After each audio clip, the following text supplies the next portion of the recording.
Thursday, June 8th City Commission meeting to order. First item on the agenda would be the May 25th minutes. Any changes? Good to go? Okay, stand as written. Next item would be citizen comments. Okay.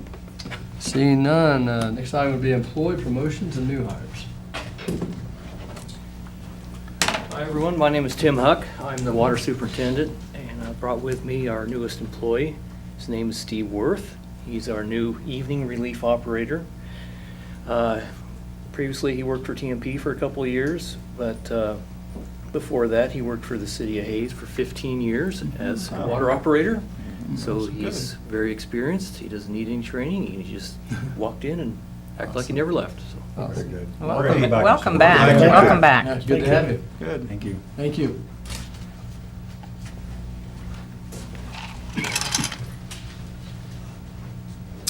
I'm John Brown, the Interim Director of Public Works, and I'm here to recognize two Service Division maintenance workers who were promoted from Maintenance Worker 1 to Maintenance Worker 2.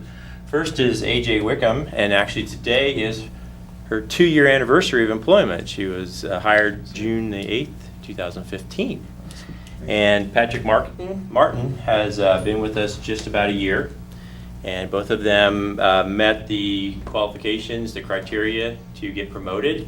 That ranges anywhere from their attitude to their proficiency in finishing concrete, asphalt patches, and a myriad of other skills. So, Congratulations. Thank you for coming. Thank you Thank you guys. for coming tonight.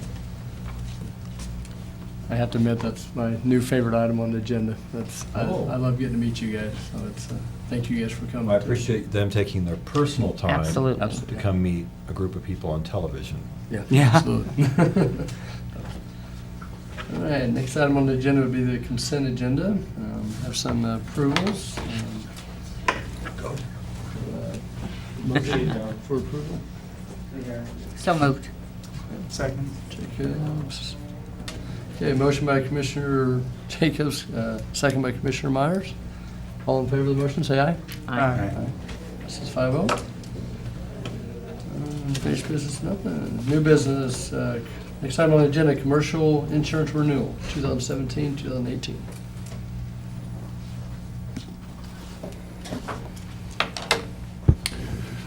Good evening, Commissioners. Kim Rupp, Director of Finance.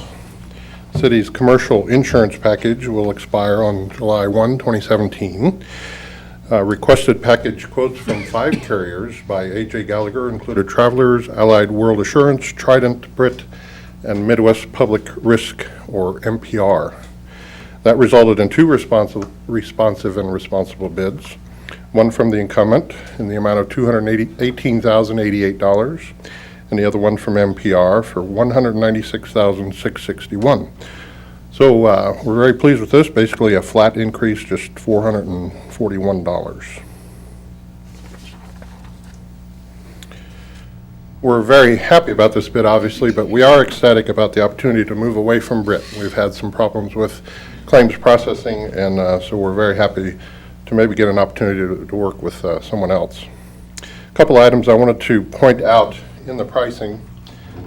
In the total, the $154,739, so that we get a comparison of apples to apples. This $154,739, we included 3 items down below to total this $148,437.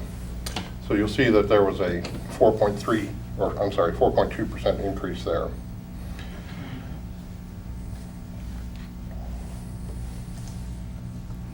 There are a couple of changes in deductibles. Other than that, for the most part, everything paired up very nicely.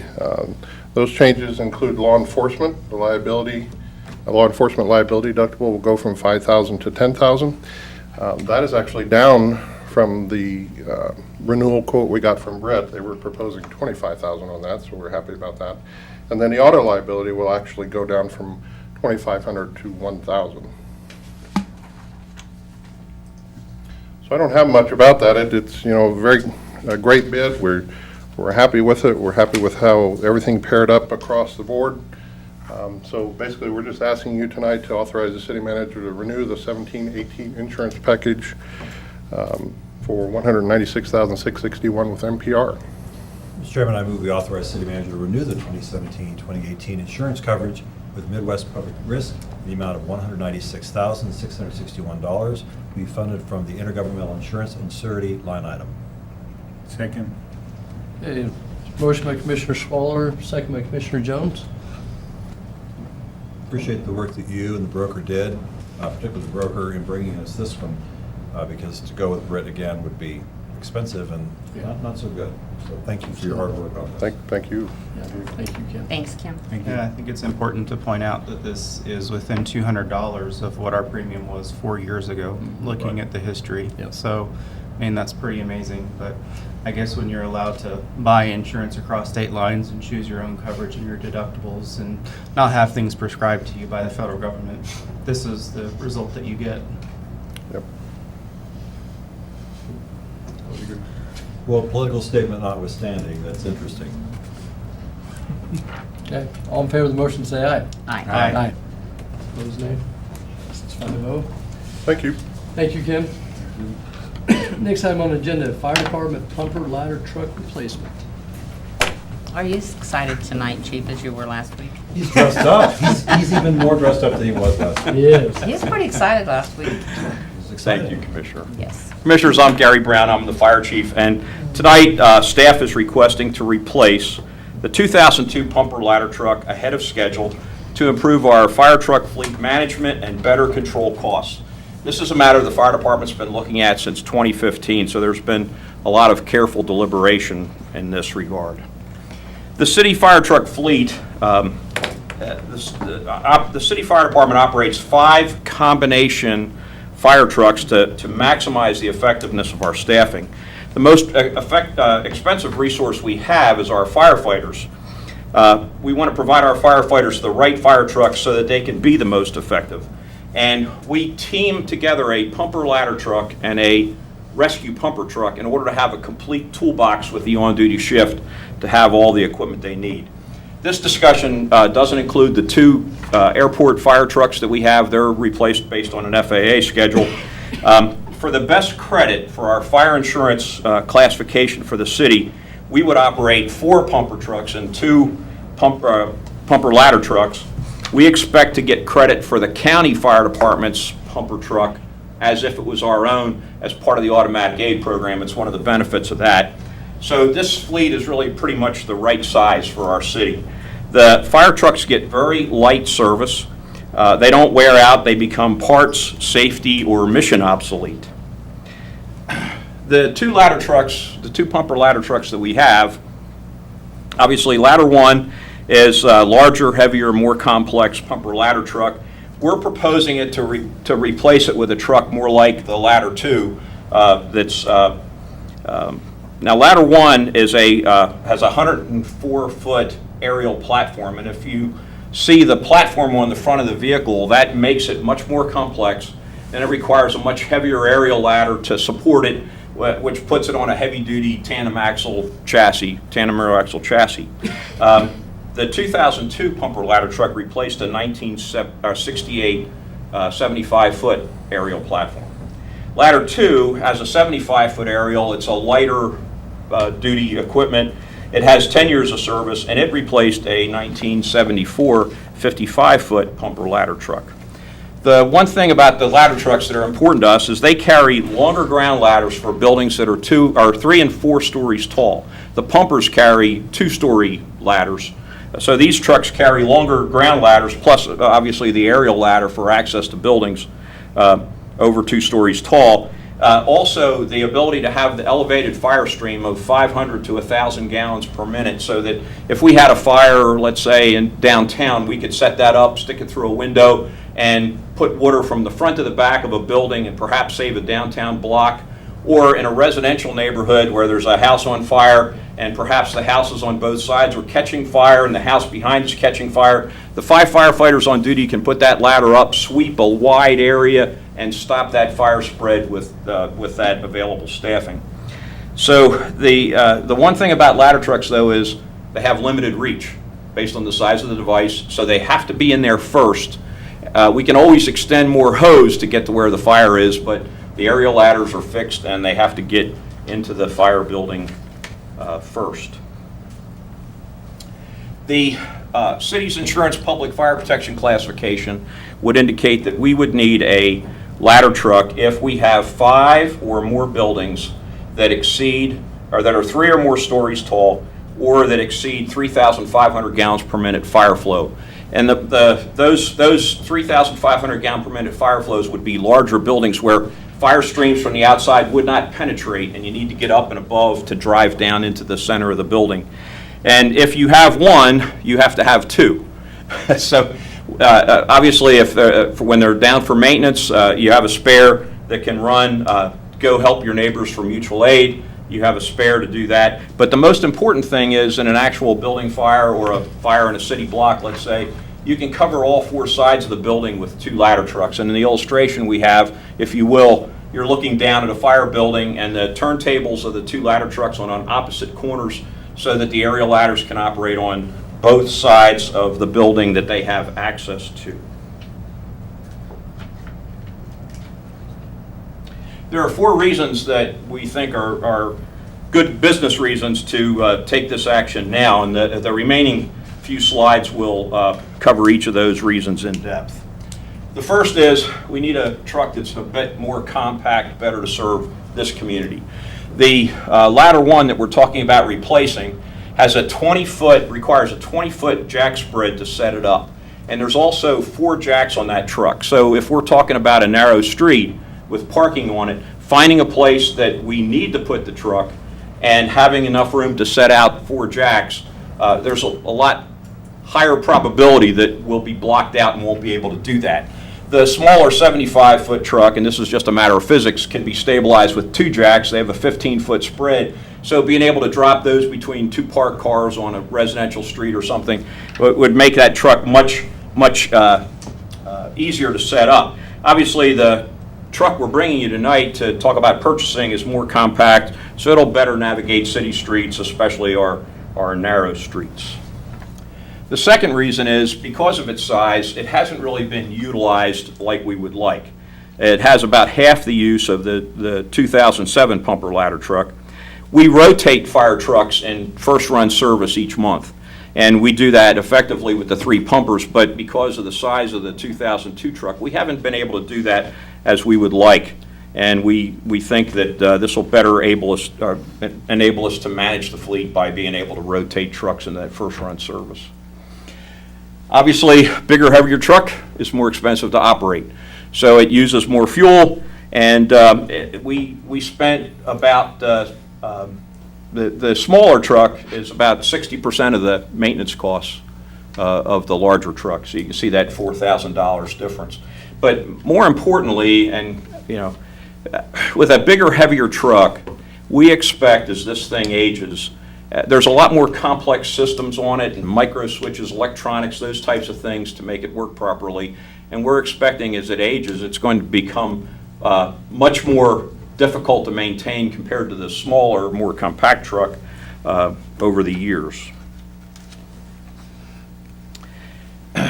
The fourth reason is, right now the truck has some pretty substantial value for resale. And we have a bid to purchase that truck for $125,000.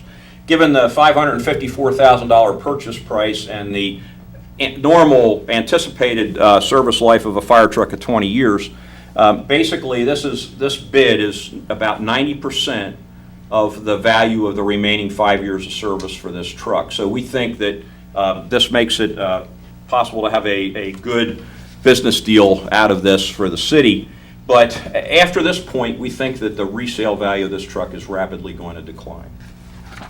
So we received these bids, and obviously Rosenbauer America, which is represented here in the city by Hayes Fire Rescue Sales and Service, they are the low bid to sell us a demonstrator fire truck. We have the 2017 budget, we included, and you approved $700,000 for this project.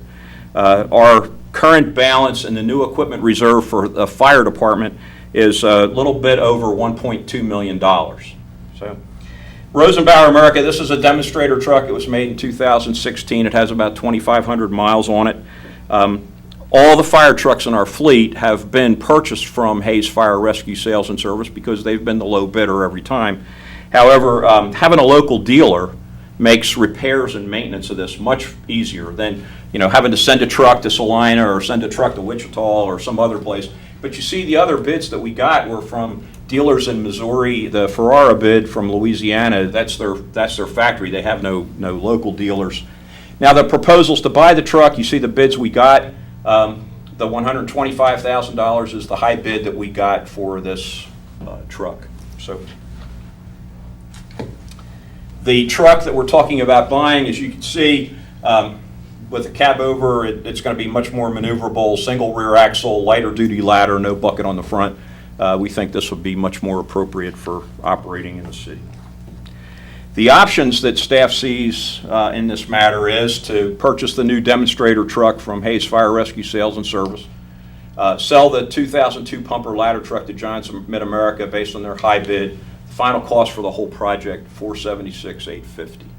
You could provide us other direction, or we could do no change and continue to use the 2002 service truck for the remainder of its useful service life. Obviously, we recommend making this business deal. And we recommend buying the new demonstrator truck, selling the 2002 truck for its resale value, and applying that towards the cost of the replacement truck. With that, are there any questions that I can answer? I'd move that we award the purchase of a new demonstrator Rosenbauer America pumper ladder truck to Hayes Fire and Rescue Sales and Service for $601,850 to be funded from the new equipment reserve, and sell the 2002 pumper ladder truck to John's Mid-America Fire Apparatus for $125,000 to be reimbursed to the HFD balance in the new equipment reserve. Second. Okay, motion by Commissioner Myers, second by Commissioner Jones.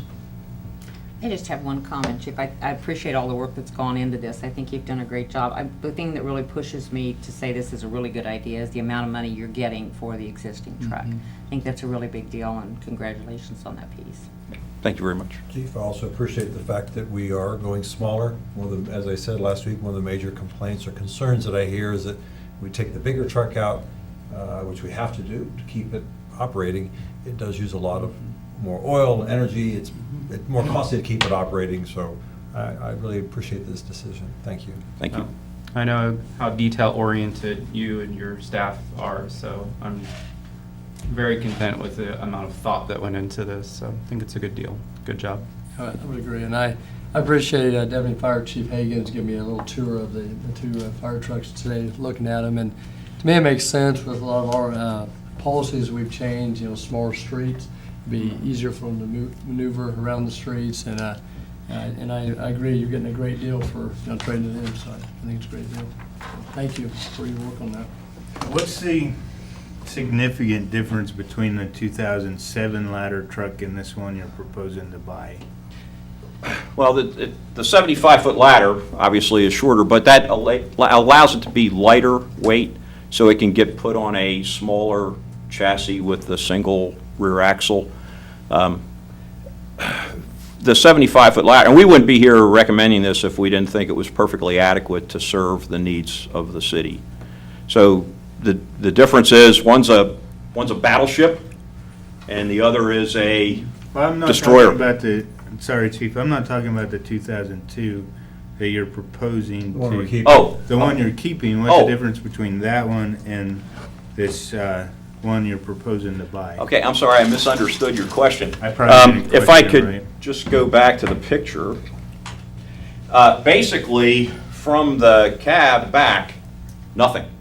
It's pretty much, it's going to be the same basic truck. The 2007 truck is on a commercial chassis, which makes it a little bit longer. This is on a custom chassis, so that the steering axle is actually behind the driver's seat, so it makes it even more maneuverable on narrow streets. I just find it hard to believe that within a 10-year difference, the price went from $370,000 to $601,000 in a comparable truck.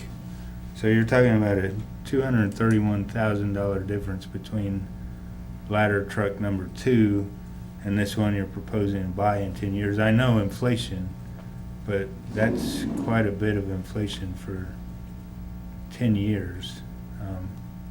That's the world of public safety equipment, though.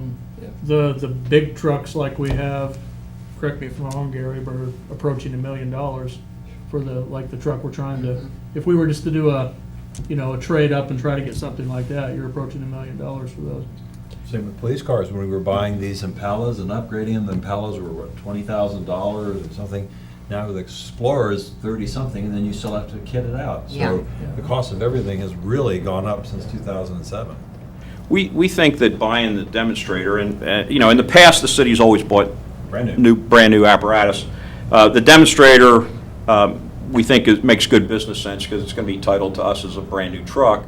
It's had a little bit of driving around to show it off, but that's actually just break-in time for the engine that we would have a tough time doing here in the city, just doing short distance. In other words, it hopped on the interstate. It came here. I mean, they brought it here and showed it to us. So it's got some miles to help break in that engine, but it's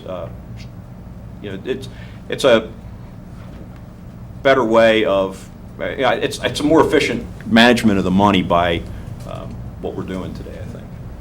Thank you. I have a question. When we were in Manhattan earlier, we looked around some like the apartments, like 3-story high that they're building there, and something that we kind of like to see here, but it hasn't happened, may never happen. Is something like that still adequate for if something was built like that in Hayes? Well, basically, when a building goes over 4 stories in height, Okay. the construction type changes. And then the building has to have enclosed fire stairs. Right. It becomes fire-resistant construction. And really, an aerial ladder is not for those types of buildings because the building construction creates a safe environment for the firefighters to go up and down the stairs. It's the buildings that are 3 and 4 stories tall that are combustible where you need that kind of outside access to deal with them. So, yeah, you don't really need an aerial ladder truck for McMidas Hall. Right. Because of the way the building's built, the fire stairs and the internal plumbing, they have an internal fire hydrant system there for us. But we need it for downtown. We need it for Vine Street buildings. We need that where we can reach over. And we need it in our residential neighborhoods. Yeah, thank you. I appreciate that. Anything else? All in favor of the motion, say aye. Aye. Opposed, nay. Passes 5-0. Thanks, Chief. Thank you, Chief. Nice Commissioners, job. thank you very much. Absolutely. Appreciate it. Next item on the agenda, developmental policy update.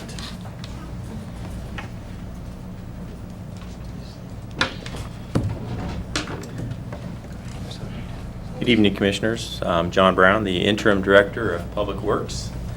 The development policy, infrastructure guidelines for new development, supplements the regulations set forth in the City Municipal Code, and particularly the Unified Development Code. City staff has developed revisions to this policy and reviewed them with various stakeholders. And the Hayes Area Planning Commission recommended approving the revised development policy at their April 17, 2017 meeting. The current development policy was last revised in 2009. Staff proposed some changes in 2015. However, since we were in the middle of updating our zoning and subdivision regulations, which resulted in adoption of the Unified Development Code, changes to the development policy were put on hold. Commissioners discussed proposed changes at the Commission retreat in February. Subsequently, refined changes were presented to the Planning Commission in April and were unanimously recommended. The proposed revisions to the policy are based on changes in practice and the direction the city is headed with new development. I will point out significant changes to the policy. These first couple deal mostly with the construction of new water lines and sewer lines. First, the city would no longer pay for oversizing of water and sewer lines. The other removes the requirement to pay a fee for tapping into existing water or sewer lines. Both of these changes were at the City Commissioner's request. Many of the smaller changes in the document are based on the fact that Water Resources is no longer under Public Works. Therefore, the Water Resources Director is called out in many places where the Public Works Director had previously been specified. The current policy calls for 8-inch minimum water line sizes. It makes sense to allow smaller water lines in some instances. Therefore, water lines less than 8 inches may be allowed by the Director of Water Resources in the proposed policy. The next change requires new alleys to be built of concrete if they convey stormwater.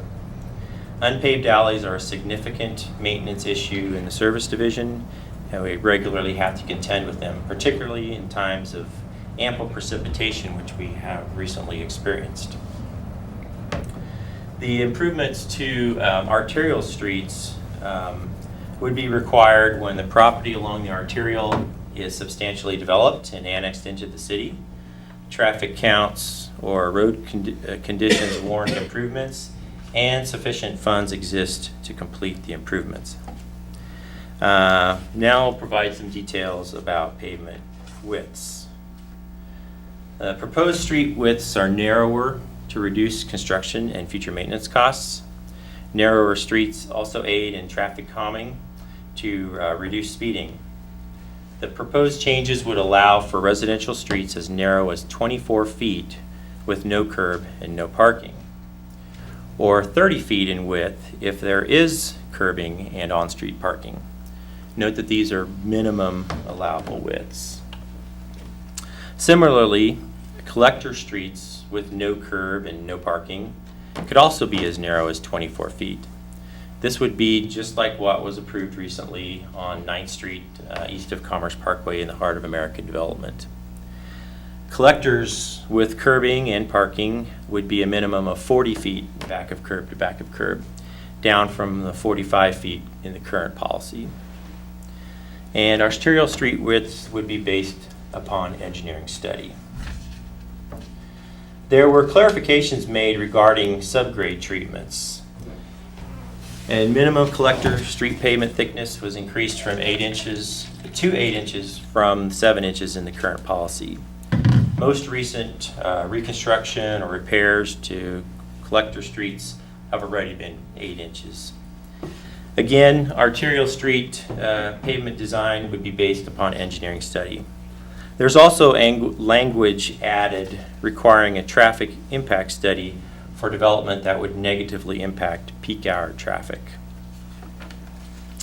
Regarding sidewalks and stormwater, rather than restating what is already in the Unified Development Code, policy now just refers developers to the appropriate sections in the UDC. Language was inserted which allows a developer to recover some of the costs of infrastructure installation if future users connect to or benefit from said infrastructure.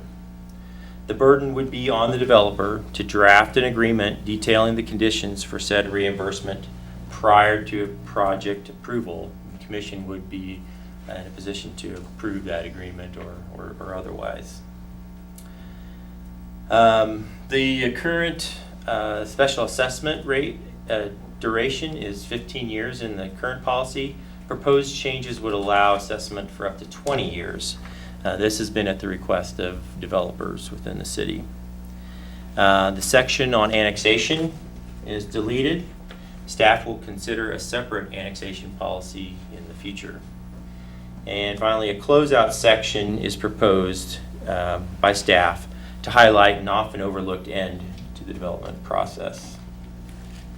So the commission has the option to approve city staff's recommended modifications to the policy. They can provide further direction, or they can do nothing. Staff's recommendation and that of the Hayes Area Planning Commission is to approve the policy as presented, and your action would be the same. I'll make a motion that we approve the revised development policy infrastructure guidelines for new development. Second. Motion by Commissioner Jones, second by Commissioner Jacobs. Comments?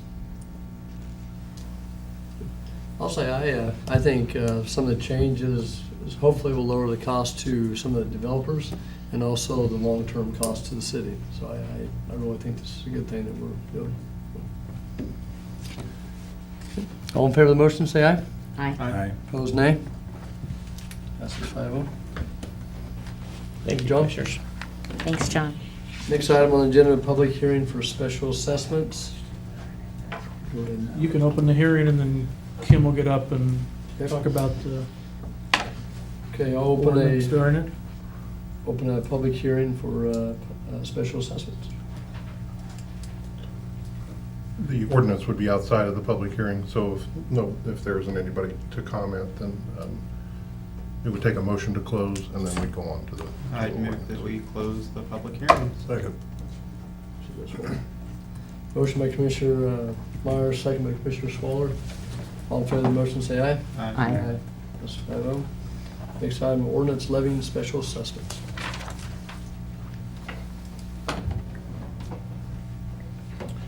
Good evening, Commissioners. Kim Rupp, Director of Finance. Special assessments for 4 special improvement districts within the city are ready to be finalized and assessed to the property owners. This ordinance is the next step and will allow the city clerk to assess the cost of the improvements to the 4 areas should the property owners choose not to prepay. The first area in this assessment is the 46th Street Second Edition. So it's the area we have in red up here, northwest part of Hayes. This will be a 15-year assessment split equally among 18 lots. This included installation of water lines, sanitary sewer, storm sewer, along with grading, paving, curbing, and guttering. The total amount to be assessed is $281,774.41. This does include a 30% apportionment from the developer and an estimate of issuance costs.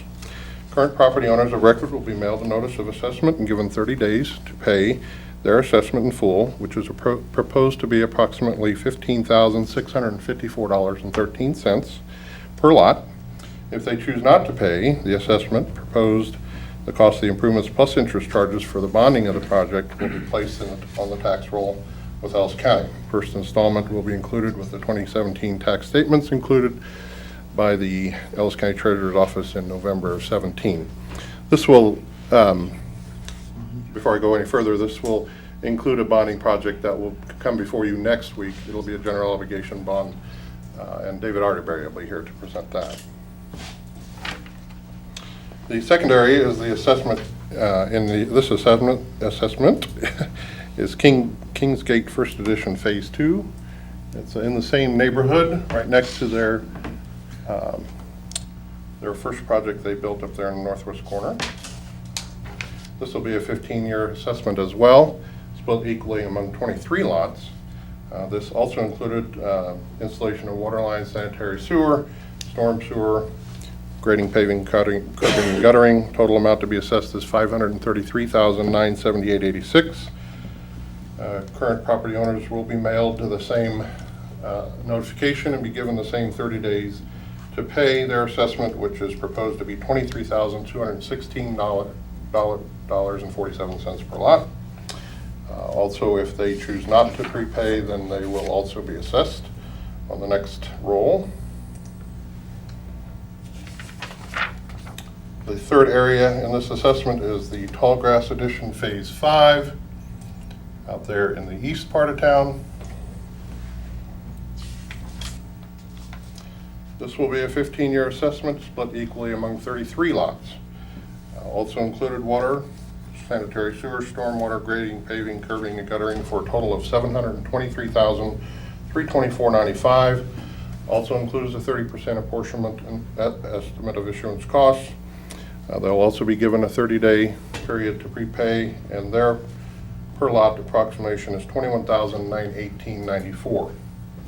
Again, if they do not prepay, they will be sent on to the county clerk, county treasurer.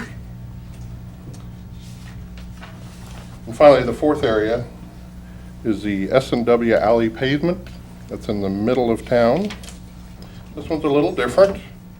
It's a 10-year assessment split equally among I'm sorry, not split equally, it's split among 19 lots according to the front footage of each lot compared to the front footage of all the lots within the improvement district. Total amount to be assessed there is $67,659.42. They'll also be given the 30 days notice. Their proposal is a little different in that it varies from $1,738.94 per lot to $4,157 cents per lot, the bulk of which are at the $4,157 cents because they were based on the front footage on those. Again, if they choose not to prepay, it will be sent on to the county treasurer. So our request tonight is to approve the ordinance assessing the cost of improvements to the 46th Street 2nd Edition Phase 2, Kingsgate 1st Edition Phase 2, Tallgrass Edition Phase 5, and SW Alley pavement.